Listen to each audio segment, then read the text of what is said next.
भारत में सभी धर्म के लोगों को, जाति धर्म के लोगों को बराबर अधिकार मिले हैं। अगर किसी आदमी को कोई दर्द और परेशानी है तो उसको अभिव्यक्ति की आज़ादी है और उसी अभिव्यक्ति की आज़ादी का प्रयोग करते हुए कुछ लोग यूनिवर्सिटी ग्रांट कमीशन के निर्णय के खिलाफ आज प्रदर्शन कर रहे हैं। हम तो ये एक डेमोक्रेटिक कंट्री है, इसके अंदर अगर किसी को सरकार के किसी निर्णय से या यूनिवर्सिटी ग्रांट कमीशन के निर्णय से अगर कहीं कोई पीड़ा परेशानी है तो अभिव्यक्ति की आज़ादी का प्रयोग करते वो लोग अपना प्रदर्शन कर रहे हैं और उनको प्रदर्शन करने का अधिकार है। उसमें किसी को हम उसमें कोई टिप्पणी नहीं करना चाहेंगे, लेकिन हम उनसे ये कहेंगे कि आप क्यों डरे? जब आप गलत काम करेंगे नहीं तो डर क्यों रहे? जब आप अत्याचार करेंगे नहीं तो डर क्यों रहे? अन्याय करेंगे नहीं तो डर क्यों रहे?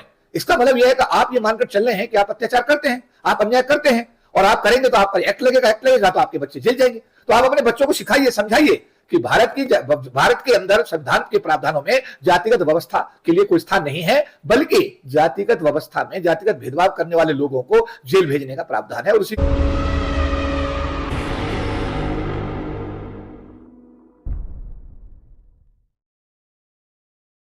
चैनल से स्वागत है जी, धन्यवाद। बड़ी मुश्किल से अनुसूचित जाति जनजाति पिछड़े वर्ग के बच्चों के लिए एक अधिनियम, एक अध्यादेश बनने की तैयारी चल रही थी, लेकिन आज सुनने में आया कि सुप्रीम कोर्ट ने यूजीसी का जो नया बिल आया है उस पर रोक लगा दी है। इस पर क्या कहना पूरे मामले पर आपको? देखिए, हम तो भारत सरकार से बहुत लंबे समय से मांग करते हैं कि जिस तरीके से यूनियन पब्लिक सर्विस कमीशन का सरकार ने गठन किया और 22.5% के हिसाब से हमारे समाज के अनुसूचित जाति जनजाति समाज के लोग IAS IPS बनकर के राष्ट्र की मूल धारा में हैं, जिला कलेक्टर्स हैं, तो हम तो उसी तर्ज पर भारत सरकार से बड़े लंबे समय से मांग कर रहे हैं कि ये जो जुडिशरी है इसमें भी एक यूनियन जुडिशियल कमीशन गठित हो। SC ST समाज के लोग उसमें 22.5% के आरक्षण के हिसाब से इन अदालतों में जाकर बैठें और वो भी जब अदालतों में बैठेंगे तो निश्चित रूप से जो अभी आपने सवाल किया कि आज सुप्रीम कोर्ट के बारे में, तो मेरा जो अनुभव है कि 2 अप्रैल 2018 को जब भारत बंद हुआ था तो एक जज साहब थे, उन्होंने SC ST एट्रोसिटी एक्ट की जो मूल आत्मा थी उसको खत्म कर दिया था और उसके लिए फिर भारत की सरकार को संविधान में संशोधन करने पड़े थे। तो जहां तक उच्चतम न्यायालय की बात है, उच्चतम न्यायालय ने वर्ष 1997 में शेड्यूल टाइप के आरक्षण को खत्म करने के लिए नहीं 5 आदेश जारी किए थे, जिनको वापस कराने के लिए पूरे देश में हमने आंदोलन किया था। 97, 98, 99, 2000 में हमने लाखों लोगों रैलियां की थी। 3 दिन संसद बंद हुआ था।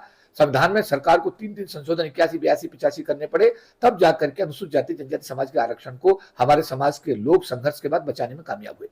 तो जहां तक सुप्रीम कोर्ट की बात है, सुप्रीम कोर्ट के विषय में तो जो हमारे अनुसूचित जाति जनजाति समाज का अनुभव है वो कोई बहुत अच्छा अनुभव नहीं है। और जो आज आपने कहा कि सुप्रीम कोर्ट ने यूनिवर्सिटी ग्रांट कमीशन के अध्यादेश पर जो SC ST समाज और OBC समाज के लोगों को, गरीब तबके के लोगों को, महिलाओं को एक सुरक्षा का कवच दे रहा था, उनके आत्मसम्मान की रक्षा कर रहा था, उनके साथ भेदभाव जो उस पर रोक लगा रहा था, सुप्रीम कोर्ट ने उस पर रोक लगा दी है।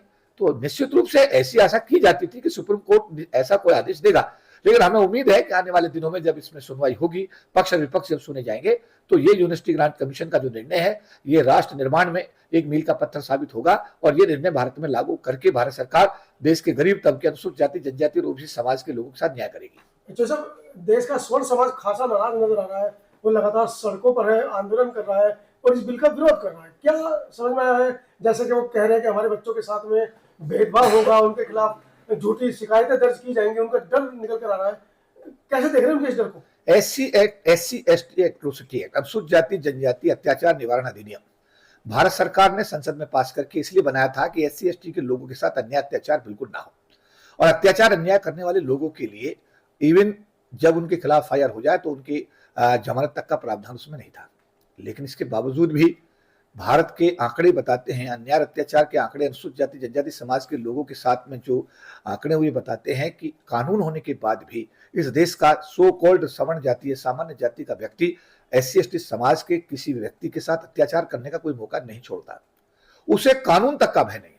तो मुझे ऐसा लगता है कि आए दिन लड़कियों के साथ उनके साथ उनकी हत्याएं, उनके साथ रेप होकर उनको उन्हीं की चुन्नी से गला घोट करके मार देना, उन्हीं चुन्नी से पेड़ पर टांग देना, पुलिस अधिकारियों के द्वारा उसको सुसाइड का केस के रूप में फाइल को बंद कर देना, तब है जब भारत की सरकार ने संविधान में यह प्रावधान किया कि SC ST समाज के साथ अत्याचार करने वाले, जातिगत भेदभाव करने वाले लोगों के खिलाफ कानून एक बनाया गया। लेकिन उस कानून के होते हुए भी अत्याचार, अन्याय हर रोज घटते नहीं बल्कि बढ़ते जा रहे हैं। बड़ी आश्चर्य की बात है कि जो रोहित बोमला, जिसको आत्महत्या के लिए मजबूर किया गया, पिछले दिनों अभी एक IPS अधिकारी को आत्महत्या के लिए मजबूर किया गया। आए दिन अनुसूचित जाति जनजाति समाज के जो लोग हैं उनके साथ कितना अन्याय अत्याचार होता है, कुछ सहन कर पाते हैं, कुछ सहन नहीं कर पाते हैं, और वो कई बार अपनी जीवन लीला भी समाप्त कर लेते हैं। लेकिन आज मजे की बात है, जिस समाज के साथ में अत्याचार अन्याय होने के आधार पर भारत सरकार के यूनिवर्सिटी ग्रांट कमीशन ने एक ये कदम उठाया, उस यूनिवर्सिटी ग्रांट कमीशन के इस अध्यादेश के बाद में जस भारत के सामान्य जाति के लोग एप्रीहेंशन के आधार पर, एप्रीहेंशन मीन्स कि भाई अगर ऐसा हुआ तो ऐसा होगा, आशंका के आधार पर आज वो सड़कों पे उतरे। क्या उन्होंने कभी सोचा कि किसी दलित समाज की बेटी, उसके साथ सामूहिक रेप जब हुआ और उस बेटी को जब मार दिया गया, हाथरस के अंदर पुलिस अधिकारियों ने जबरन माँ बाप की बिना मर्जी के उसको मिट्टी का तेल डाल के जला दिया गया, वो भी भारत की बेटी थी, वो भी एक समाज की बेटी थी। सरकार की नौकरी में जो लोग SC ST के आए दिन जो अत्याचार अन्याय उनके साथ होता है, उनकी CR खराब की जाती है, उनको पोस्टिंग खराब दी जाती है, उनको हे दृष्टि से देखा जाता है। गांव के अंदर जो अत्याचार अन्याय चरम सीमा पे तब है जब भारत की सरकार ने SC ST prevention atrocity act 1989 फिर उसको दोबारा कर से मजबूत किया 2015, फिर तीसरी बार सुप्रीम कोर्ट ने जब उसको डाइल्यूट किया, मित्तल साहब जज थे, फिर उसको इंप्रूव किया गया 2018 में। तो उसके बावजूद भी अत्याचार अन्याय जो है SC ST समाज के साथ में चरम सीमा पर है। ये सामान्य जाति के जो भाई बहन जो आज यहाँ पर सड़कों पर बवाल कर रहे हैं, उनका आधार क्या? एप्रीहेंशन, आशंका, अगर ये आया तो ऐसा होगा। अरे जिनके साथ हो रहा है उनके लिए कभी सोचा है? जो लोग इस भारत को बनाने में आपके घरों में मजदूरी करते हैं, आपके खेतों में मजदूरी करते हैं, आपकी गाड़ी चलाते हैं, आपके घरों में बर्तन मांजते हैं, आपके लैट्रिन साफ करते हैं, आपका मैला उठाते हैं, आपके खेतों को जोतते हैं, उनमें धान पैदा करते हैं, उनमें गेहूं पैदा करते हैं, वो लोग जो आपके लिए दिन रात समर्पित हैं, जो इस देश के मूल नागरिक हैं, जो आदिवासी हैं, जो शेड्यूल कास्ट शेड्यूल ट्राइब्स हैं, उनके साथ अन्याय अत्याचार करते तुम्हारा दिल नहीं दहलता? अगर ऐसा सब लोग भारत के संविधान का आदर करते हुए एक भाईचारा बनाते हुए भारत देश के विकास के लिए काम करते, और अगर शिक्षण संस्थानों में ये अनुसूचित जाति जनजाति ओबीसी समाज के साथ अत्याचार अन्याय नहीं होता, तो शायद भारत सरकार या UGC को इस कानून को बनाने की आवश्यकता नहीं होती। चौधरी साहब, इसमें एहसान थोड़ी कर रहे हैं वो ये काम करके, उनकी जातियों के काम है, उनको ही करने, उनके बच्चों को करने, आगे उनके बच्चों को करने। चवार का काम है जूता सिलना, जूता सिलेगा, उसका बच्चा सिलेगा। कहार का काम है नाव चलाना, निषादा का काम है नाव चलाना, सड़क नाव पार करवाना, मजदूरों का काम है मजदूरी करना। ये तो उनका जातीय काम है, इससे क्या दिक्कत है, इससे क्या परहेज है? डॉक्टर भीमराव अंबेडकर ने भारत के संविधान बनाते समय इन सब चीजों का बड़ा गहन अध्ययन करते हुए भारत के समाज सभी लोगों को समान अधिकार दिए, उनके राइट्स बिल्कुल बराबर किए। ऐसा नहीं है कि जो आदमी आज जूती बनाने का काम कर रहा है वो हमेशा जूती बनाएगा। ऐसा जूती बनाने का बेटा आज कलेक्टर बनकर के पूरे जिले का नियंत्रण भी करता है, एक बेटी IPS बनकर के पूरे जिले की कप्तान बनकर के पूरे देश की कानून व्यवस्था देख रही है। उसी जूती गांठने वाले के बच्चे हैं। जो एक IAS बना, जो IPS बना, वो तब संभव हुआ जब उनको बाबा साहब अम्बेडकर के आशीर्वाद से बनाए हुए संविधान से शिक्षा मिली, और शिक्षा के माध्यम से उनको सरकार की नौकरी पाने का अवसर मिला। ये है भारत की समानता का एक जो सपना बाबा साहब अम्बेडकर ने देखा था। जो लोग इसका विरोध करते हैं, मुझे लगता है वो भारत के संविधान का विरोध करते हैं और भारत का भी विरोध करते हैं, क्योंकि भारत का संविधान का विरोध करना, मैं मानता हूं कि भारत का विरोध करना है। तो ऐसे लोग जो भारत में रहते हैं, भारत की रोटी खाते हैं, भारत के संविधान का विरोध करते हैं, भारत का विरोध करते हैं, मुझे ऐसा लगता है कि वो अपनी सोच उनको बदलनी चाहिए। अगर वो भारत के नागरिक हैं तो भारत के संविधान के प्रति उनका समर्पण होना चाहिए और भारत में एक भाईचारा बना करके उनको भारत के विकास के लिए कार्य करना चाहिए।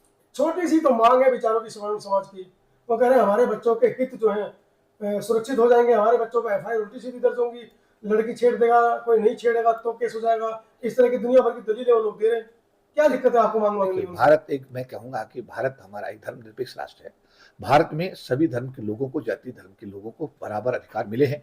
अगर किसी आदमी को कोई दर्द परेशानी है तो उसको अभिव्यक्ति की आज़ादी है, और उसी अभिव्यक्ति की आज़ादी का प्रयोग करते हुए कुछ लोग यूनिवर्सिटी ग्रांट कमीशन के निर्णय के खिलाफ आज प्रदर्शन कर रहे हैं। हम लोगों ने भी 2 अप्रैल 2018 को जब सुप्रीम कोर्ट के जज मित्तल साहब ने हमारे SC ST एट्रोसिटी एक्ट को डाइल्यूट किया था, उसके प्रावधानों को खत्म किया था, उसके विरोध में हमने भी, हमारे समाज ने भी पूरे देश में आंदोलन किया था। तो ये एक डेमोक्रेटिक कंट्री है, इसके अंदर अगर किसी को सरकार के किसी निर्णय से या यूनिवर्सिटी ग्रांट कमीशन के निर्णय से अगर कहीं कोई पीड़ा परेशानी है तो अभिव्यक्ति की आज़ादी का प्रयोग करते वो लोग अपना प्रदर्शन कर रहे हैं और उनको प्रदर्शन करने का अधिकार है। उसमें किसी को, हम उसमें कोई टिप्पणी नहीं करना चाहेंगे, लेकिन हम उनसे ये कहेंगे कि आप क्यों डरे? जब आप गलत काम करेंगे नहीं तो डर क्यों रहे? जब आप अत्याचार करेंगे नहीं तो डर क्यों रहे? अन्याय करेंगे नहीं तो डर क्यों रहे?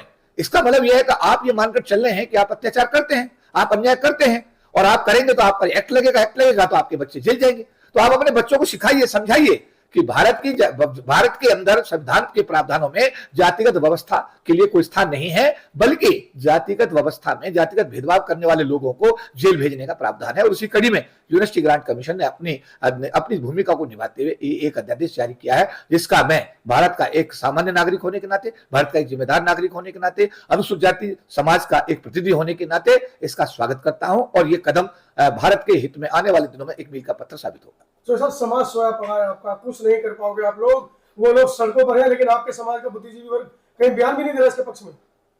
नहीं, ऐसा है, देखिए सवाल ये है कि अब ये जिम्मेदारी, देखिए जो SC/ST एट्रोसिटी एक्ट जब हमारा डायल्यूट हुआ तो उस समय हमारे लोगों ने पूरे देश के अंदर भारत बंद करके आंदोलन किया। सामान्य जाति के लोग वहां पर हमारे लोग खिलाफ आए और उन्होंने ग्वालियर जैसी जगह में कई जगह उन्होंने हमारे जो बच्चे थे उन पर गोली चलाई और उनमें हमारे बच्चों की मौत भी हुई। आज उसकी निंदा पूरे देश में होती है। जब सामान्य जाति के लोग कल इसका प्रदर्शन कर रहे हैं या इसका विरोध कर रहे हैं तो वो अपना काम कर रहे हैं। जहां तक हमारे राजनेताओं की बात है, राजनेताओं के बारे में मैं कोई टिप्पणी इसलिए नहीं करूंगा कि राजनेता तो कभी भी समाज के हक में कोई बात बोलते ही नहीं। आपसे सवाल है मेरा और इस देश के सांसदों से भी सवाल है जो अनुसूचित जाति 25% की आरक्षण से लोकसभा में चुनकर जा रहे हैं। मेरा उनसे भी सवाल है, जी आप तो शेड्यूल्ड कास्ट और शेड्यूल्ड ट्राइब के आरक्षण के कोटे से, आरक्षित कोटे से सांसद बन गए और जो सांसद बन गए हैं, जो सत्ता में वो सरकार मिनिस्टर भी बन गए। तो आप पर तो समाज की बहुत बड़ी जिम्मेदारी आती है और आपको सबसे पहले समाज के साथ अगर कोई अत्याचार अन्याय हो तो उस आवाज को उठाने की जिम्मेदारी तो आपकी होनी चाहिए, क्योंकि आप कानून बनाने वाली संस्था, लॉ मेकर बॉडी अर्थात लोकसभा के सदस्य हैं। लेकिन एक भी सांसद अगर सवाल ना उठाए तो यह समाज के लिए चिंता का विषय है। और बार बार मैं कहता हूं समाज से कि काशीराम जी का जो सिद्धांत था, एक नोट और एक वोट, जब तक लोग अपने समाज के, अनुसूचित जाति जनजाति समाज के लोग पार्टियों के भरोसे, पार्टियों के रहम करम पर लोकसभा में जाते रहेंगे, समाज की आवाज वो कभी नहीं उठाएंगे। जो लोग समाज की ताकत से, समाज के एक वोट और एक नोट की ताकत से, काशीराम जी के सिद्धांत से जो लोकसभा में जाएंगे वो समाज की ही आवाज उठाएंगे। तो ये जिम्मेदारी आज मैं आपके टीवी चैनलों के माध्यम से समाज के कंधों पर डाल रहा हूं कि ऐसे अम्बेडकरवादियों को ढूंढिए, खोजिए, अवसरवादियों से किनारा करिए। पार्टी के टिकटों पर जो लोग चुनाव लड़ेंगे, निश्चित रूप से उनकी मजबूरी होगी कि पार्टी के संविधान से, पार्टी के नेताओं के, अपने आकाओं के आदेशों से वो बंधे रहेंगे और वो समाज की आवाज ना तो उन्होंने इतिहास में उठाई है, ना ही आगे उठाएंगे। आज जैसे UGC पे स्टे लगा है और इसकी अगली सुनवाई मार्च में रखी गई है, तो तमाम जो स्वर्ण समाज के लोग हैं UGC का विरोध करते हुए वो सड़कों पर आने की बात कर रहे हैं। लेकिन अब जो मार्च में इसकी सुनवाई होगी, क्या आप लोग अब इसको देखते हुए सड़कों पर उतरेंगे? देखिए, मेरा इसमें ये मानना था कि हम लोग जब भी समाज की कोई बात आती है, आप लोग भी पिछले 25-30 साल से सब चीजों को कवर करते हैं, देखते ही हैं। समाज के साथ जब भी कोई अन्याय अत्याचार हुआ है, हमने समाज के हक में अपने समाज को की आवाज को बड़ी मजबूती के साथ उठाने का काम किया है। चाहे वो मैं कहूंगा कि तालकटोरा स्टेडियम हो, चाहे रामलीला मैदान हो, चाहे जंतर मंतर हो, चाहे विश्व के अंतर्राष्ट्रीय स्तर के पटल हो। अगर जो सभी इस विषय में चर्चा हो रही है, सभी बुद्धिजीवी लोग आपस में चर्चा कर रहे हैं, चर्चा करने के बाद में निर्णय लिया जिस तरीके से बाबा साहब अम्बेडकर की स्टेच्यू को शिफ्ट किया गया और उस पर एक बड़ा भारी आंदोलन यहाँ पर हुआ, उसी कड़ी में अगर आवश्यक समझा जाएगा तो इस दिशा में भी समाज की राय लेते हुए, एक अहम राय बनाते हुए आने वाले दिनों में अनुसूचित जाति जनजाति समाज के लोग भी अपनी रणनीति को तय करेंगे।